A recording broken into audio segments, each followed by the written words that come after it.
Yes, some questions? First question from internet. Is it okay to worship ancestors? I saw such worship condemned in Bhagavad Gita as the worship of ghosts. Do ghosts exist? If so, what plane of consciousness do they exist in?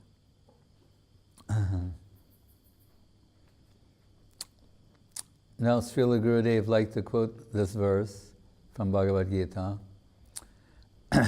and as laid stress by Srila Swami Maharaj in response to, we'll say, advice about the response Gurudev was getting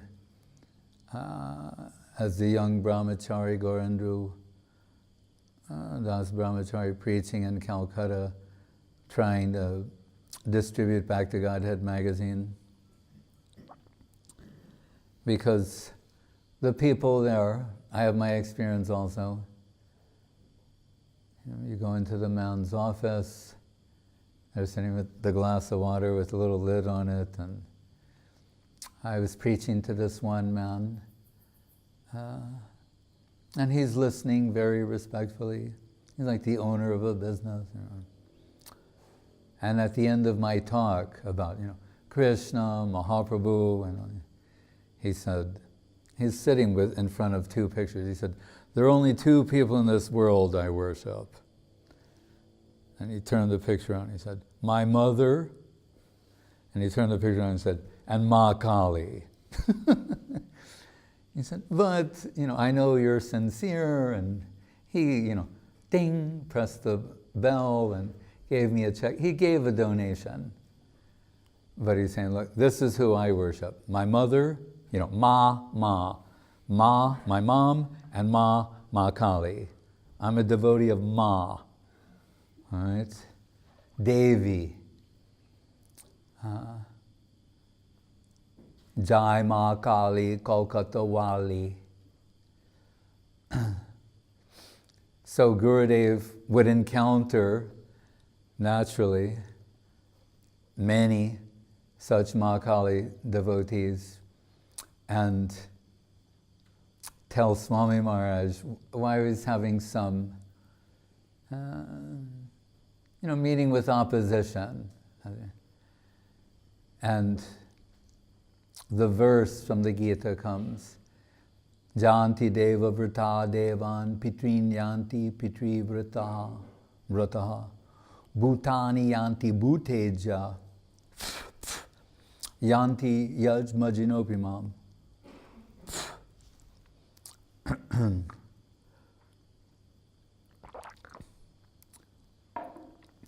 Krishna is saying it's important who you worship.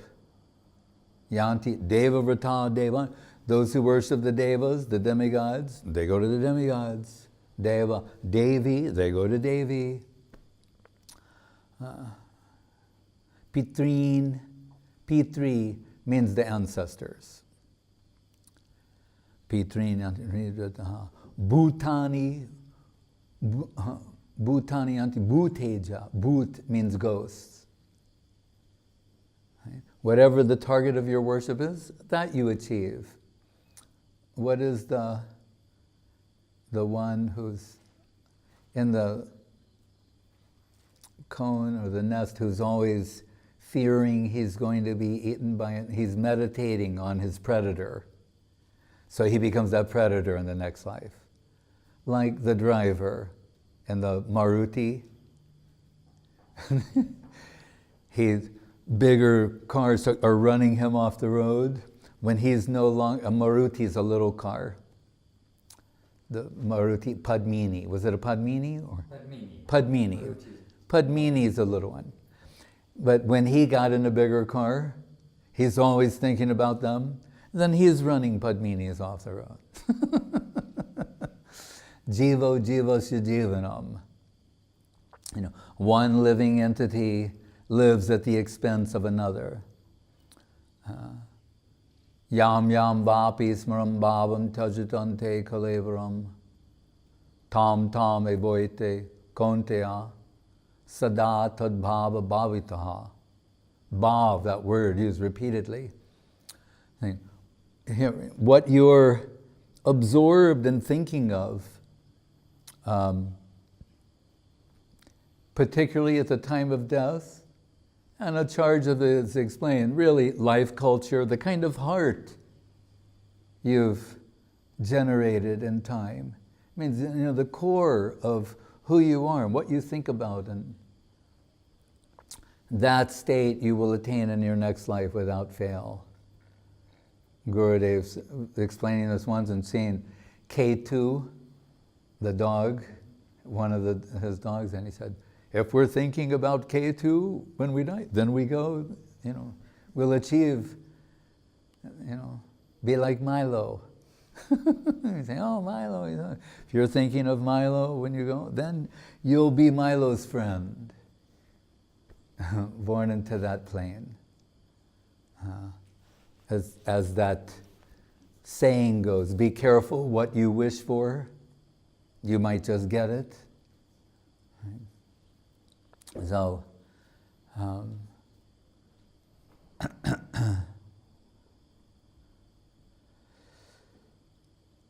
so Swami Maharaj would tell Gurudev, then you tell them, those Mahakali devotees, don't you see the garland of skulls? Don't you see her associates, what their food is? Right? We see these horrific pictures of heads being lopped off and they're drinking them, and the Jadabharat pastime in the Bhagavatam. He's actually Avadut, he's the highest stage of realization, but as if totally aloof from the world and worldly consideration. Told when they found him, that Ajagara Vritti, he, like the python, he was like just lying in the jungle. And if some food came, a fruit fell off a tree and rolled over to him, something he's taking, if not. They think he is, what's the polite word now?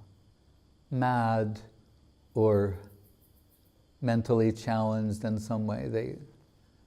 This group of dacoits. And they think, and this goes on, actually, that they want to change their luck. It still happens in different places. They think, if we do some human sacrifice to the goddess, then our luck will improve. And so they take Jadabharat before the deity of Mahakali, who's there with her chaku, the machete, chopper, with the garland of skulls, and but as deity. And they're going to sacrifice Jadabharat to her. And he is highest level Mahabhagavat, Siddha Purush, Mahapurush. And he's not protesting in any way, because he lives in the Vishwampurna Sukhayate plane. No objection coming from him. They're about to sacrifice him, but the deity cannot tolerate this. And so they see Mahakali there with her chopper, and suddenly her form starts to move. And the deity has come alive, and Mahakali starts killing all of those men. Right? So you have the audacity to give trouble to this great devotee. So Swami Maharaj would tell Gurudev, tell those people, look at Mahakali and look at her associates. Yanti Deva Vrita Devan. You worship this way. That's what you will achieve. Right? And he said, and what is their food? What they're eating. So,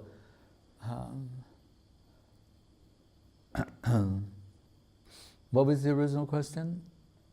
Worship of ancestors. Oh, worship, yes. So,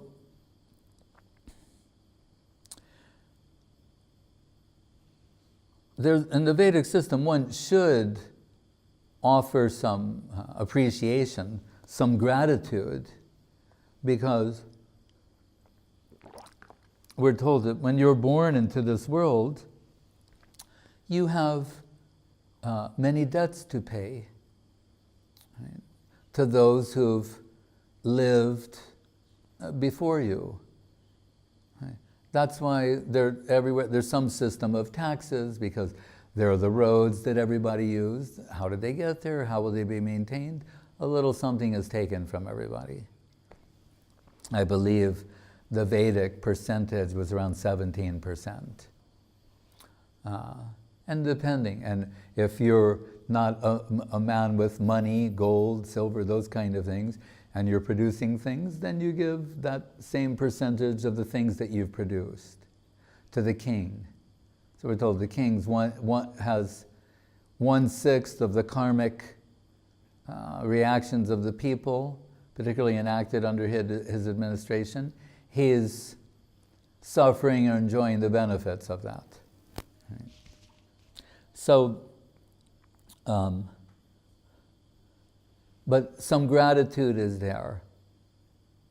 It needs to be expressed in the form. They have different types of sanskar, purificatory performances, yajna, charity giving, etc. Some acknowledgement. Also, like we saw in the Indra Yajna and the Govardhan Puja, they're saying, well, we're, cowherds, and for our livelihood, everything for us is the wealth of the cows and what they produce, milk, ghee, butter, yogurt, etc. But it's dependent on them eating sweet grass, and that grass is dependent on the rain, and the rain is dependent on Indra, so we offer some tribute to Indra. So many, and to the sun, we know we can't live without sunlight. Right? The vegetation, the plants, photosynthesis, all these things, air, vayu. We also hear from Vedic perspective, the moon is nourishing herbs. Moonlight has its place also, and we're benefiting from all of these things. So some tribute is to be there. But it's not told that we should isolate the worship of the devatas or any other thing in ignorance of their relationship to Krishna. It was mentioned by perhaps Mahaprabhu himself, who so much appreciated the Brahma Sangeeta. Remember, he finds the Brahma Sangeeta in South India, 2 books. Brahma Sangeeta, Krishna Karnamrita. Gurudev says, left hand, right hand. And we know he's sharing that with his core followers, perhaps with all of them. And we see maybe 10 slokas from the Brahma Sangeeta in the pages of Sri Chaitanya Charitamritam, wherein it is mentioned. It's incomparable what's there. And it was some few hundred years back, that it's so much that people were questioning its authorship. It so perfectly supports Mahaprabhu and Gaudiya Vaishnavism that they said, we think it's written by Mahaprabhu. Right?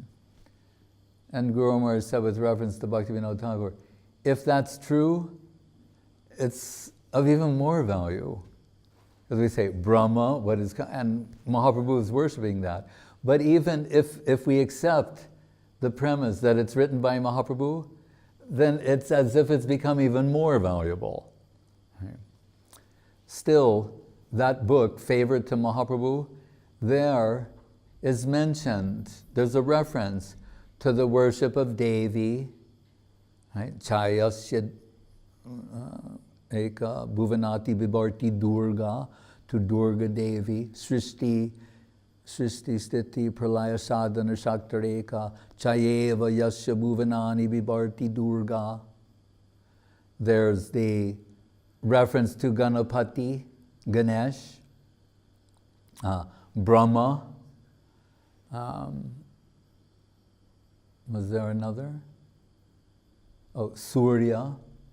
There's a sloka there with regard. So you can say, here's mention of demigods or devatas. But each line ends with Govinda Mari Purusham Tamaham Bhajamin. And it's saying whatever functions they are that they're doing in this world, they're doing under the auspices of Govinda. Who is Govinda? Ishvara Parama Krishna Sachidananda Vigraha Anadi Adir Govinda. In his most original position, Parameshwara Krishna is Govinda. So it's saying all of these devatas, they're assigned tasks. It's their service, actually, is coming from Krishna. So the Vaishnavas do not see them independently. So what is being frowned upon is worshiping them in isolation, independent of their connection with Krishna. And we're told when we get Harinam and we hear the 10 offenses, what is it? The second offense. Right? To equate the worship of the demigods or devatas with the worship of Krishna. That doesn't mean to abuse them.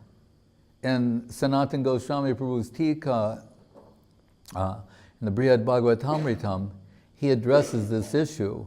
Oh, Shiva's also mentioned, again in Brahma Sangeeta, the Shiva, that's who I left out. It's saying that not to equate them with Krishna, but not to dismiss them either, because they're posted, as it were, in these positions by Krishna. Srila Saraswati Thakur says in one of his talks that Durga Devi, who's the superintendent of the material world, right, that she has a position in Vrindavan as a Brajagopi. But in this world, the Chaya means shadow. They're shadow representations of the Chit Shakti, the goddesses. Right? The Braja Devis are the highest, the Mahishigan of Dwarka next, the Lakshmigan of Vaikuntha. But here, the shadow is Durga Devi and various types of Devi, right? Ma Kali, etc. So the devotees revere them in relation to Krishna, right? Whether it is Surya, the sun god, Durga Devi, and Shiva's case is mentioned special because the example given there is milk transforming into yogurt. So although not Vishnu Tattva, not Jiva Tattva, Shiva Tattva, a unique position, milk that's transformed into yogurt.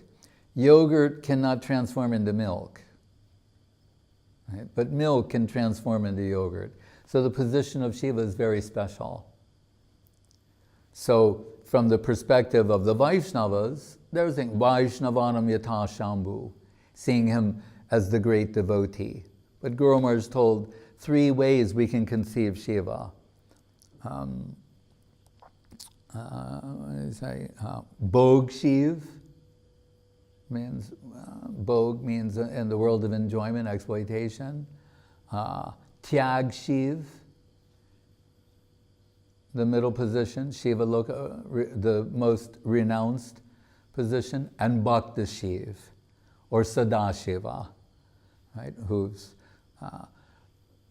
2 ways to describe him: master of Maya. What does it say? Mayanam, Mayam tu Prakriti Vidyam, Mayanam tu Maheshwaram. Master of Maya, servant of Vishnu, carrying the feet bath of the Lord upon his head as worshipable, Gangadhar Sadashiva. So, for those devotees, they're exempt from any such debts, because they're tracing everything back to the central conception, Krishna conception. So the Bhagavatam says,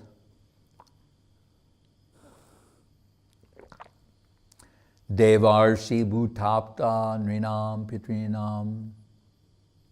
I can't recall the rest, but Nayan Charat Nrinam Nayani Charajamaya. But it's saying that devotees, one generally is born in this world, has so many debts to the forefathers, the ancestors, the rishis, the devatas, etc. Not so the devotee. And Sanatana Goswami Prabhu, again, in his Brihad Bhagavatamritam Tika, goes so far as to say, quoting this one sloka, he said that if a devotee, this means someone who's, we can say Ananya Bhakt, but devotee, exclusively engaged in service, for some reason and is unable to meet one of these obligations, he says 30 million demigods do it on his behalf. Right? How exalted is the position of the devotee. So,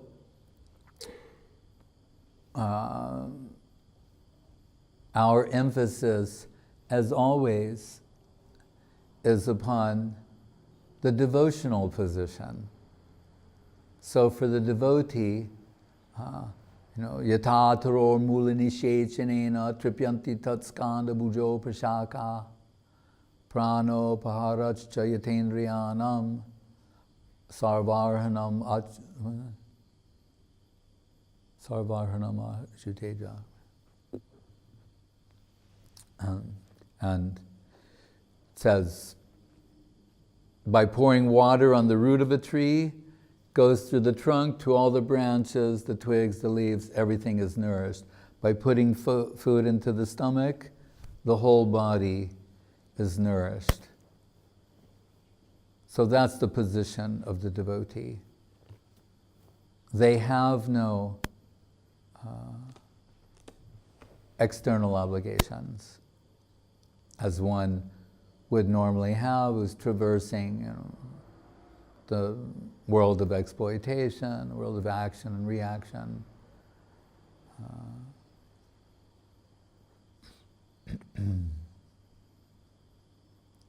And what was the second part? Oh, are there ghosts? Yes. According to Vedic understanding, yes, there are. And that means we could say essentially in a very inauspicious death could lead one in the aftermath to assume the position of a ghost. For some time trapped in a subtle body without any gross material body.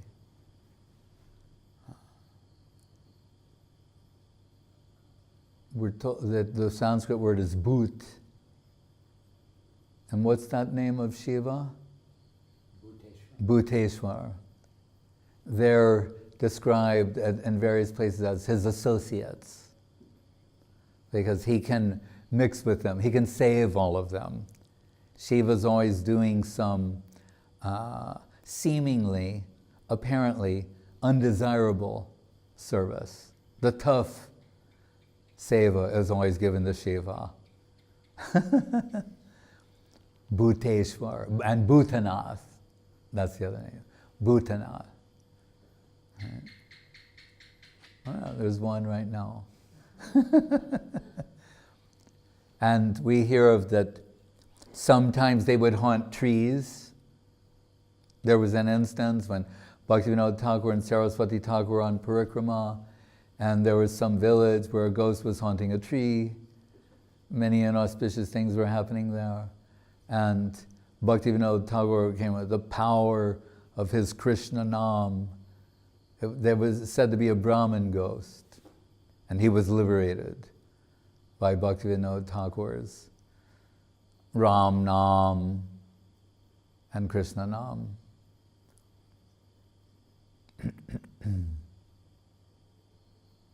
So people sometimes think of it as some sort of they're equated with spirit. It's spiritual. I remember in Germany, when Prabhupada's books were being translated, in the beginning someone was translating spiritual master as the geistige Meister. Geist means ghost in Deutsch, in German. Any German, please forgive my pronunciation. Entschuldigen Sie bitte.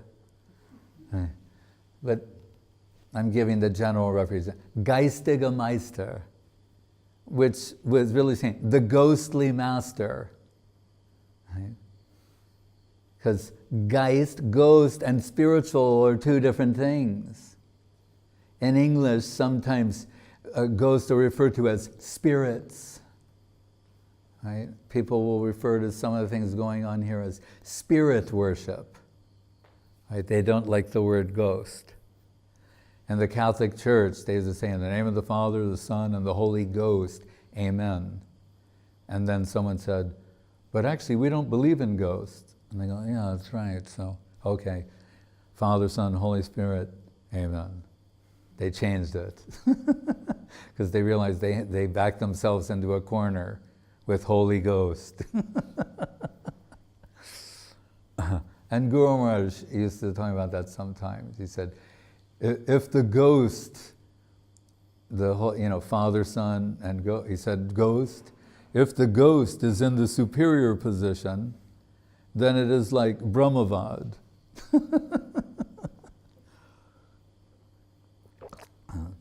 So, Rama Raghava, Rama Raghava, Rama Raghava, Rakshamam. If anyone is experiencing some difficulty in this regard, we're advised to take the name of Ram. That's helpful.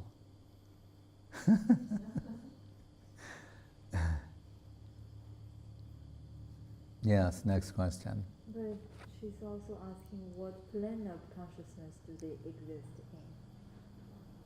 A ghostly plane. Well, as I said,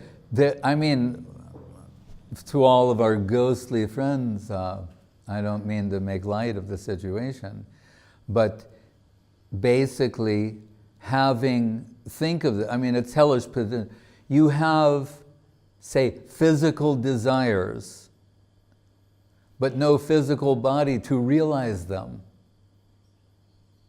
That's a terrible position to be in. So, they're searching for a body to enter. And people are susceptible to being possessed, to use a word, when in deep state of mode of ignorance, which we're told means like drooling while sleeping or in a deep state of intoxication. And those who are a little experienced in the world have seen where you see someone who's walking down the street and they're talking to themselves or they appear to be lost in some conversation. Right? And they're described as ghostly haunted. Right? So we can accept in principle that someone in a deep state of tamaguna, the mode of ignorance, can be possessed by a ghost who's suffering for want of a material body. So it's an unhappy plane, subtle, astral, if you will, plane to be stuck in.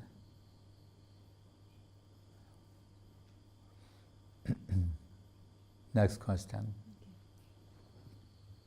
As Christmas Day is coming, and Jesus as an incarnation of divinity, what did he come to teach the people? And in their Bible, they talk about creation, how much resemblance it is with our Vaishnava scriptures.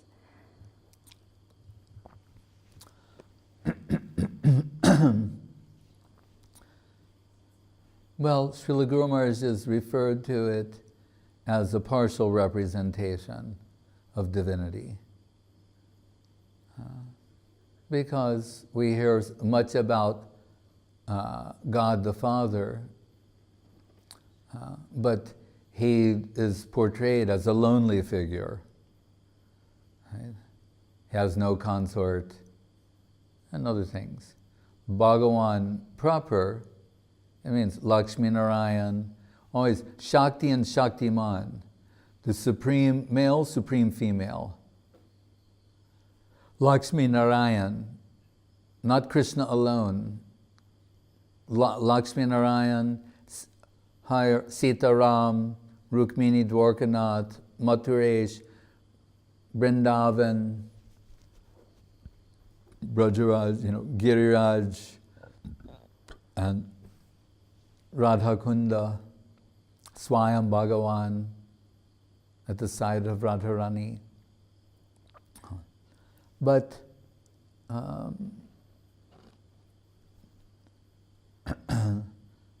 there's basic theistic principle about the Lord, His divinity, that the purpose of one's life is to develop love for God. These sort of essential principles are there. I don't find any philosophy, actually, but main emphasis on moral behavior, that sort of thing.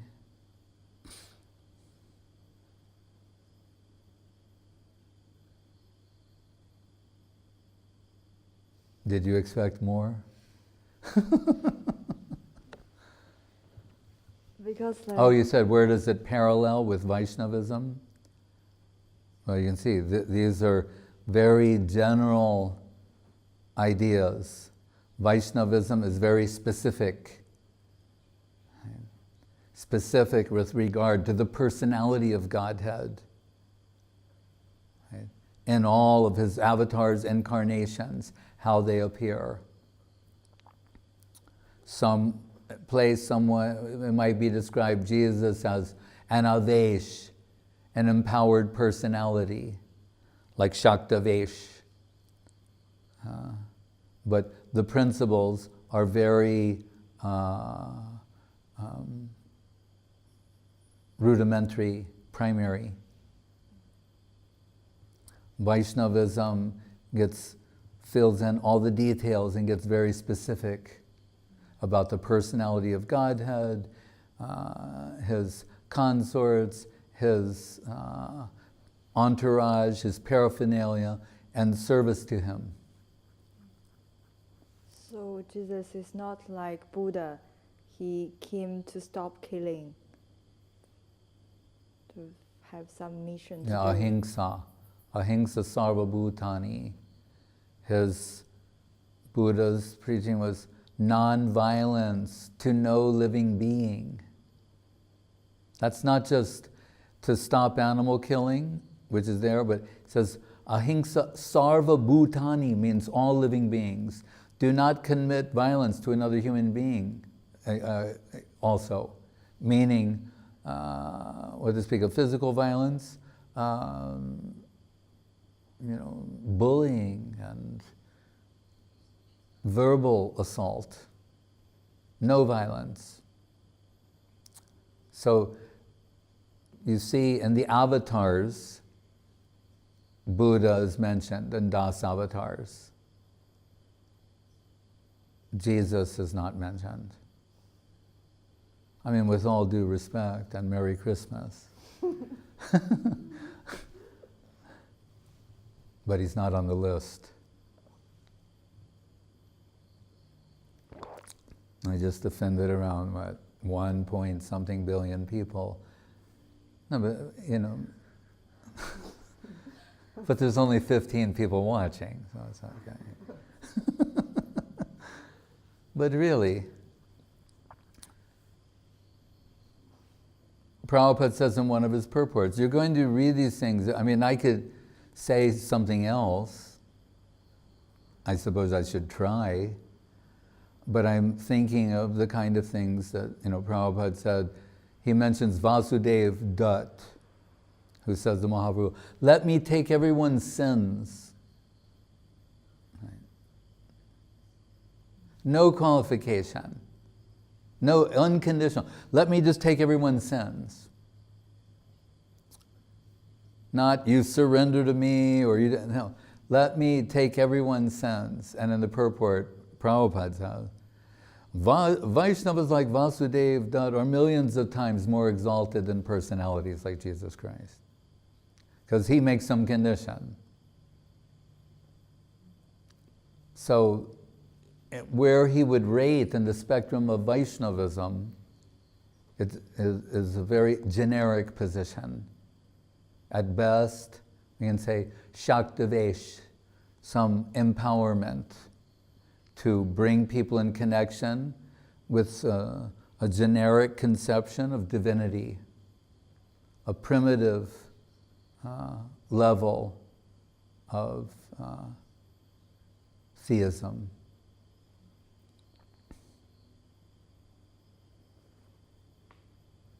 Next question from Pavan. I mean, I could say all these other things to try and make everyone happy.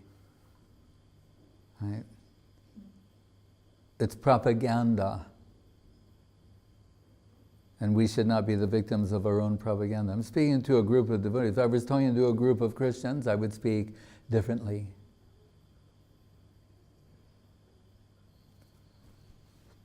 I assume I'm speaking to a small group of devotees, although it's being recorded. But we have a chapter in the Search for Sri Krishna, Reality the Beautiful, called Beyond Christianity. And when this was first published, there were devotees, particularly in Latin America, they objected to this. Some told me I should eliminate that chapter from the book. And then they went to Guru Maharaj and they thought, he wasn't properly informed about Christianity, and he said these things.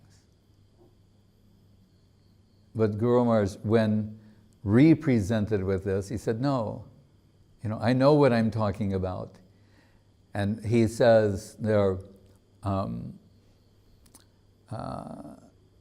is Jesus in a progressive position? He said, I'm not talking about Christians. He said, I'm talking about Jesus himself. Is his position progressive? Can he make progress?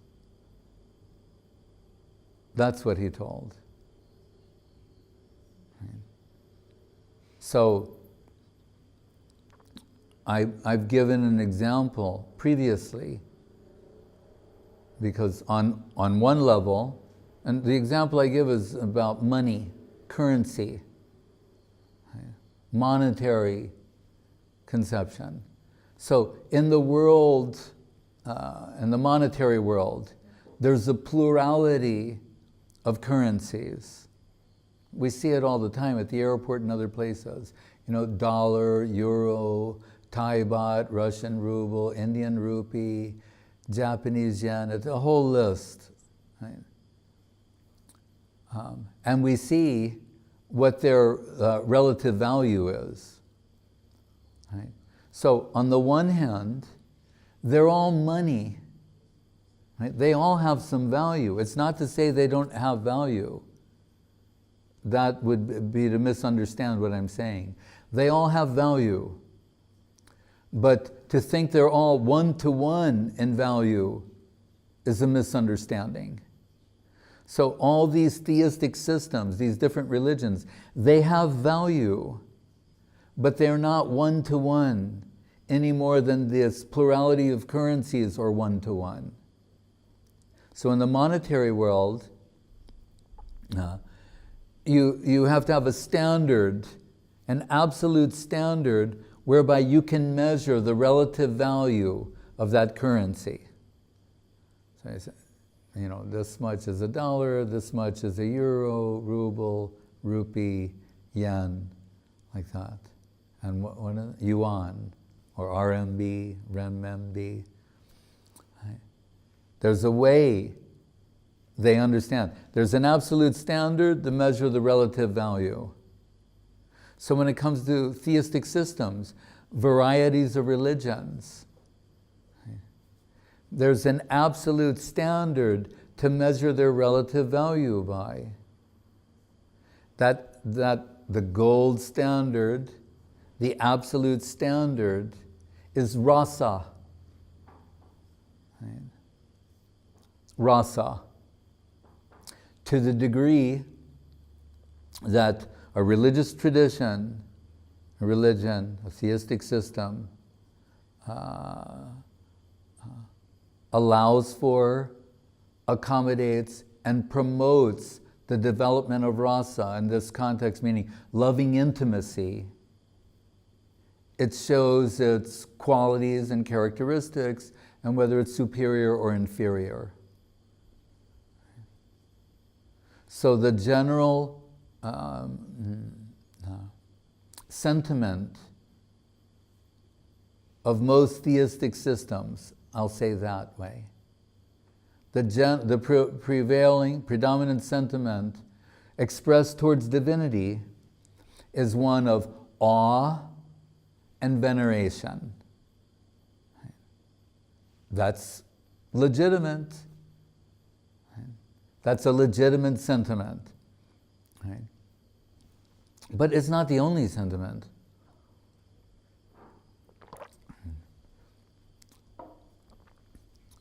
If we think of the example of like a king and his relationship with the citizens, the subjects, they don't have an intimate relationship.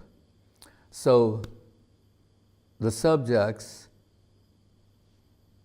at the mention of the king or in the presence of the king, they're overwhelmed by feelings of awe and reverence, veneration.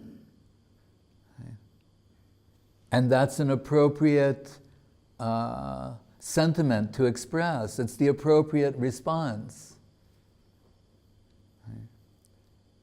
But it's not the limit of what can be expressed. So that king, he has an entourage. And that entourage, they're closer, he knows them, they're more known to each other, so there's an increased sense of intimacy, right?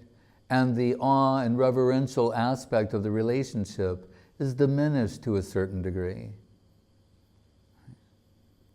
due to familiarity and intimacy. And they notice, we're saying like those, the entourage, those who are protecting security, they see, oh, he has friends, right? And they're privileged to think, oh, and these friends, the way they're relating with the king is extraordinary. Maybe some of these friends knew him in childhood. Maybe they went to school together. They were classmates. And they have like nicknames from their teenage years or their school days. They remember certain stories. And what would be inappropriate for the regular subjects to express, they're behaving with the king, friends and equals. Sometimes it appears maybe they're insulting. Right? But rather than it being an insult, it's giving pleasure or joy to the king, this sort of familiarity. Because they see beyond his king position, they're seeing as friend, and he's seeing them as friends. Then that same king is observed to have, he has a mother right? The mother of the king. She can grab the king by the ear and say, listen to your mother. Your Majesty. This is your mother talking. Right? And he has to obey his mother. Even though everyone's following him, he has to do what his mother says. And even though he's the king, she sees him as her son. The love and affection that's coming from her heart eclipses the majestic identity, suppresses it, it goes into the background. It's just, my boy, my son. And that same king, he has a queen. And he has another relationship with the queen. Right? So what we will see, what we learn from this, is that applying the rasa analysis, is that to the degree that there is an increase in loving intimacy, the majestic, divine majestic aspect recedes into the background. Same thing is there theistically. So, if we understand this sort of analysis, then we'll say, if the predominant sentiment of religious expression is on reverence, it tells us that it is not intimate. It is not up close and personal, really and truly. For it to be so, for there be an intimate, loving relationship, has to go beyond the master-servant on reverential position to friendship, equality. And we're told in the beginning of Chaitanya Charitamrita, where Krishnadas Kaviraj Goswami is revealing the candid position of Krishna, he's saying, this excites me. He's saying, rather, if the potential love and affection that I'm mad after, that's in the heart of even a tiny finite jiva soul, their heart is capable of producing this inconceivably wonderful substance, Krishna Prem. If that's constrained on account of Aishwarya, this awareness of my majestic aspect, divinity, I'm disappointed. Because I want to have this very intimate, loving relationship with them, but they're hesitating. And Rupa Goswami deals with all this in detail in the Bhakti Rasamrita Sindhu. And he'll show why he's so expert in the pastime. When Krishna, after he punished Kaliya, and by the pounding, he pounded some sense into that Kaliya with his lotus feet, doing Bharatanatyam dance on the heads of Kaliya. Then Kaliya becomes devotee, and everyone lived happily ever after. But when Krishna comes out of the Jamuna, there are different levels of cowherd boys. Some are very equal, some a little older, have a tinge of Vatsalya Rasa, but some who are younger. And I said, there were some younger ones, their arms were going, they were going to go like embrace him, and then they kept their arms at their sides. Almost. They're like, but then they didn't. It seems, like a trivial detail, but it's actually informative. It shows how this can grow and develop. They're like, they're almost from their side, and Krishna's almost. He wants that. He's saying, and if it is constrained, someone can't get over my position and can't see me as a person, it's disappointing to him. So then you'd have to say by this sort of analysis, and I mean a little lightly, but that most religions of the world are disappointing to God. I don't even believe I just said that, but I did. On this holy night, you know. Not to discourage people, but to say what he really wants. I'm speaking in a highly contextual way here, I hope everybody understands. That's what and he said, but so just think, when he's divinity, and I say not out of arrogance or insolence, but when a finite soul can see beyond his position as God and deal with him as an equal, how charming that must be to him. When it's out of love and affection, not insolence or arrogance, love and affection. A tiny finite soul is capable of dealing with the infinite as an equal. Sakya rasa. What to speak of Vatsalya rasa. As dependent upon them.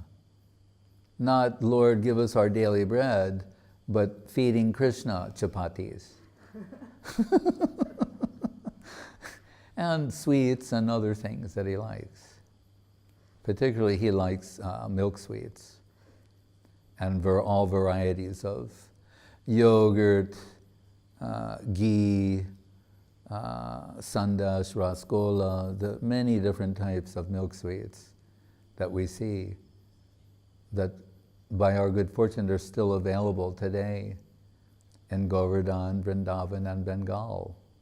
It's another reason why it's Gauda Desh. It's the land of, you know, sweets and misty doi and all these things.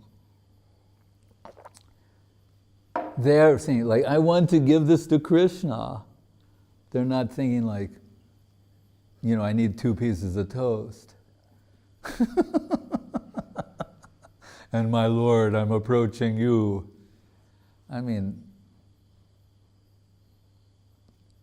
that's helpful to a point, but this shows a complete inversion. Now, in Vatsalya Rasa, the devotee saying, Krishna, he, like Raghunandan Thakur, please eat us. You know, the deities there, however, you know. And he's saying, please, my Lord, you take, you know. And he's not taking anything. My father will beat me. Please, you know. And he's a child, but his heart is so pure. He's a jnana shunya bhakta. He doesn't know. As far as he knows, you know, Krishna sits down and take everything. And his heart is so pure, and his prayer is so pure, and he's pleading with Krishna. Then Krishna, like the deity, like moved for Jadabar, and now the deity of Krishna, what is he doing?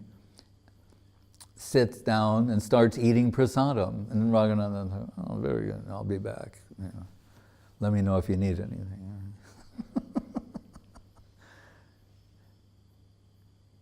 That's what Krishna is attracted by. Sri Krishna Karshini Chasa.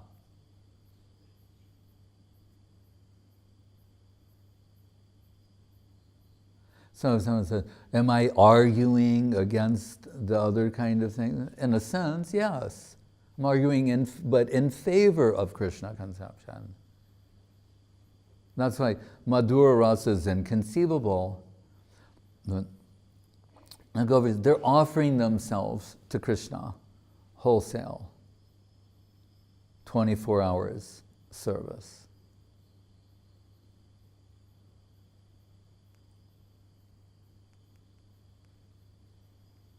Mahatmanas tamam partha daivam prakriti masrita bhajan tvananya manaso gyatma mam bhutyam avyayam.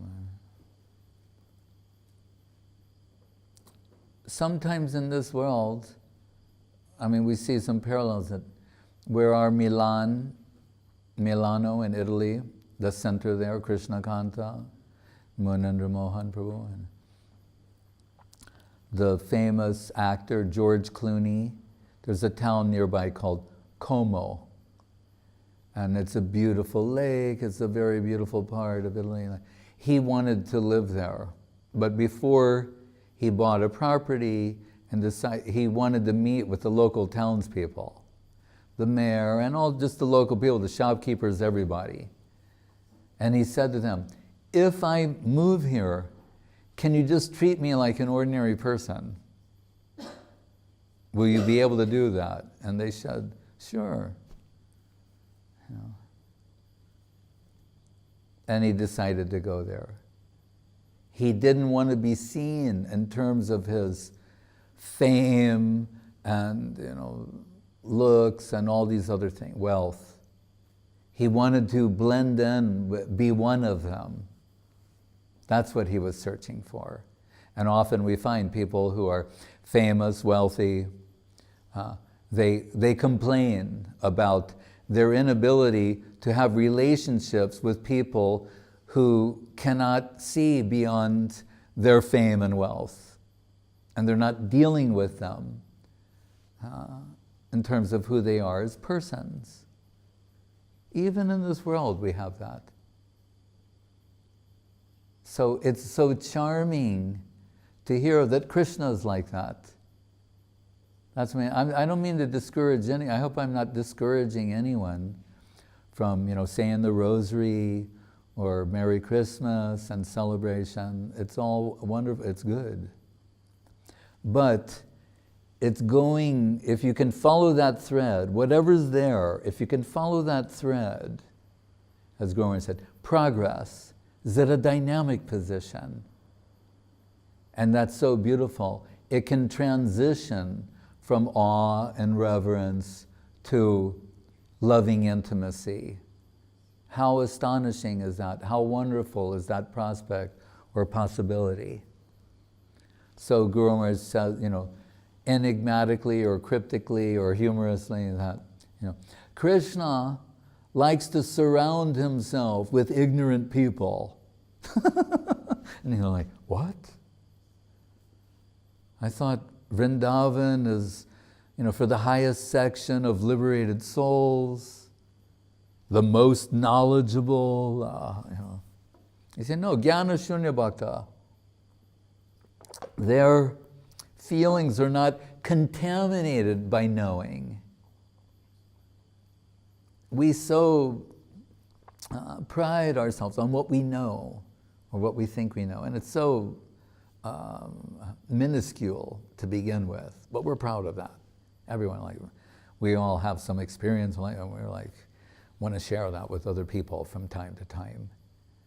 You know, what we've learned on a limited perspective on the limited world, you know, we think is of immense value.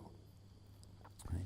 But here, so the opposite, those souls in the spiritual world, I mean, as the cliche goes, they know everything, right? Yasmin vigyate sarvameva vigyatam bhavati. Yam labdva chapram labham manyate nadikam tataha. But they've transcended knowing to be jnana shunya bhaktas. There's no longer the need to know. It's in a suppressed position. So when Guru Maharaj said he likes to surround himself with ignorant people, he means those who, they're so deep in love with Krishna and have much love and affection from their hearts for him, in a sense they've forgotten his divinity. They're seeing him just as a person that they love. Really. Parakiya bhav, it's at the basis of that. And Krishna says again in the intro to Charitamritam how Yoga Maya will inspire he and the Braja Gopis. These other things won't disturb their pastimes, other considerations. Mother Yashoda saying, you know, there's vicious rumors that my son is a god or God himself. So what plane is that? We're in this world where we're trying to make propaganda in favor of Krishna's divinity. Right? And then we're told, and the world we aspire to, if you say that, maybe you'll get slapped. Right? And the cowherd boys are saying, some people are saying Gopal is not one of us. And the other cowherd boys, Gopal? You're kidding.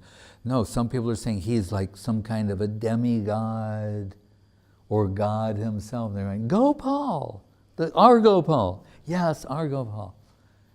No. They say, look, the cowherdmen say, he talks nonsense all the time. If we neglect him, his feelings are hurt.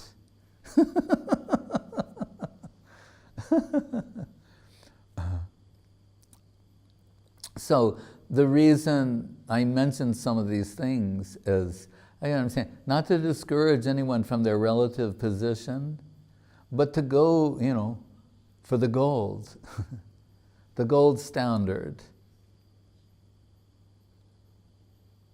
of theism, Krishna conception. Only in Krishna conception is the full spectral range of all possible loving relationships and expressed. That's the beauty of Krishna conception.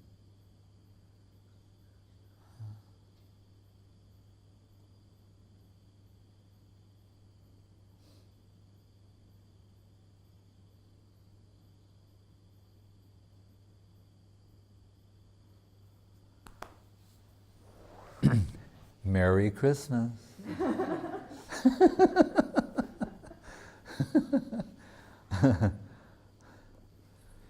We wish you a Hare Krishna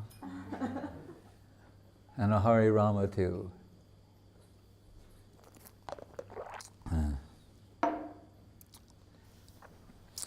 Gurudev, I should say, and Madhusudan Maharaj knows about it, he was so generous in speaking about Christ. And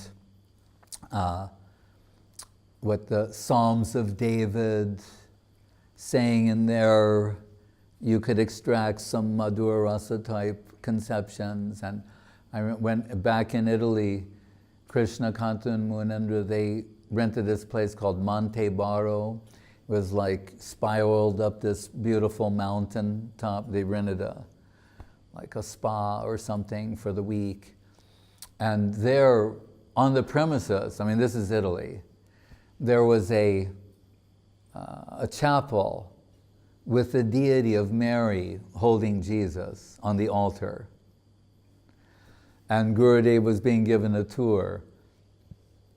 And when he went in there and he saw, there's Mary and she's holding Jesus, and he's, I'll never forget, and Gurudev said, Mother Maria ki jai.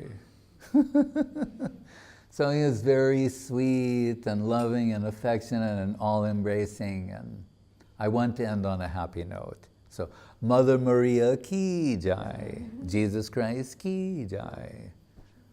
Hare Krishna.